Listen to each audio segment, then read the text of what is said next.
Welcome to a beautiful, beautiful Slovenia coast. We're currently staying in a little campsite called Camping Lucija. Well, I say little, but it's not actually little. It's about 400 pitches.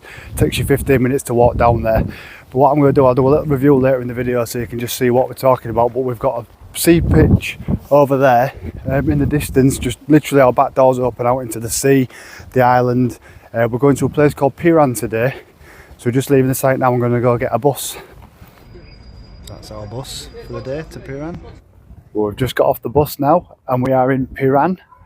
See the beautiful Adriatic Sea behind us, Adriatic. The village, the town of PIRAN is just over there, so we're going to go and explore what we've got. We're just coming to a little harbour now.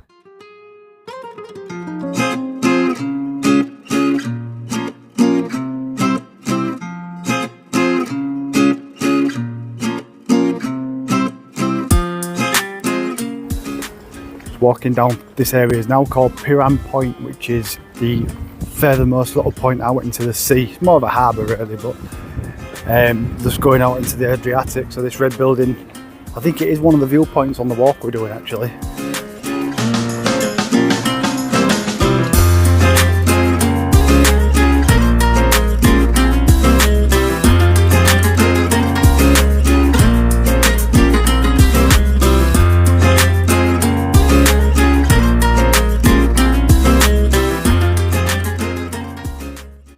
So yeah, first impressions of PIRAN. It's beautiful. As well, you can see sort of it's on the other side of where we've been staying on, like the little pointy bit. So it was a bit of a false sort of reading when we'd seen it from where the campsite was, wasn't it? 'Cause it was like really busy with all sorts of amusements and stuff. Come to this side of it, it's just gorgeous. It's just beautiful, isn't it? At one point last night we were sat watching the sunset. You had Slovenia to our right, Croatia to our left, and it was just spot on, wasn't it? Amazing, absolutely amazing. Good. This is Tartini Square, the main square in PIRAN. Unfortunately, the bell tower is getting work on, so we're not going to be available to go on there today. But yeah, the square is absolutely beautiful, bustling with people. Proper looks like a little Mediterranean quaint town. Just over that way, got the harbour.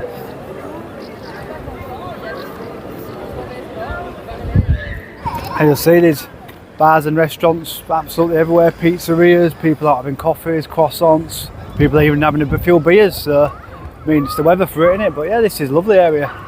I think our plans today are going to be, we're going to walk right along the coast all the way. It's like a 2.5 hour 10k trail right around the coastal area, what takes in all of the sites and various information points. So we're going to do that for a couple of hours and just then work our way into the main bit and just explore all the hidden gems here.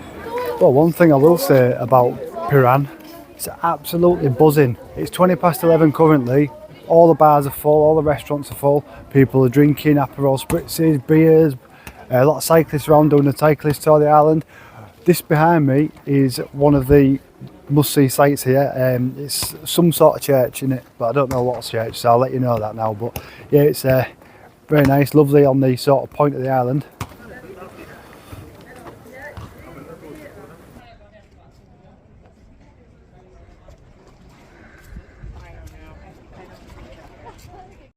This area of sea behind me, which you might just see over there, that land is Italy. It's Trieste. This is the Gulf of Trieste, the sort of bay in between Slovenia and Italy.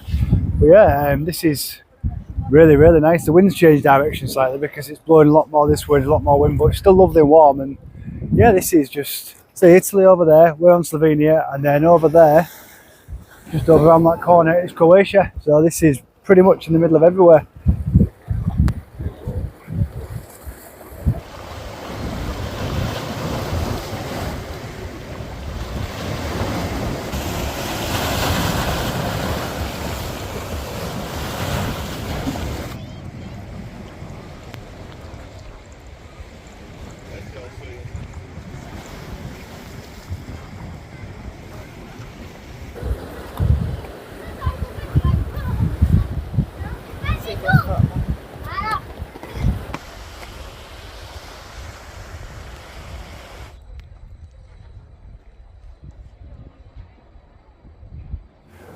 We've just entered the walls of PIRAN now.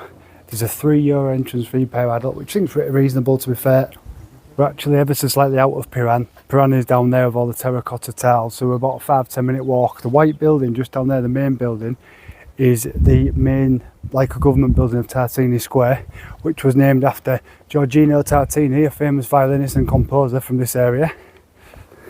But this is just beautiful. To the right of the village, the island, is the Gulf of Trieste, and then over there, that landmass is Croatia.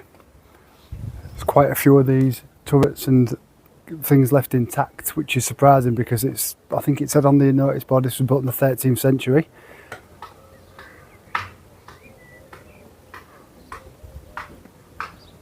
Leah's just brought up a sore subject. We've just looked through the little cave opening, had a little castle opening there, and there's a lovely 4G football pitch. And Leah said, "Oh, look at that lovely football pitch." Now, full well that I can't apparently get to any football games in Europe because it doesn't happen. Football season finishes in about a week's time, and I'm heading into Croatia, and I'm not so sure like their season or what the teams are like, so I probably won't get to go.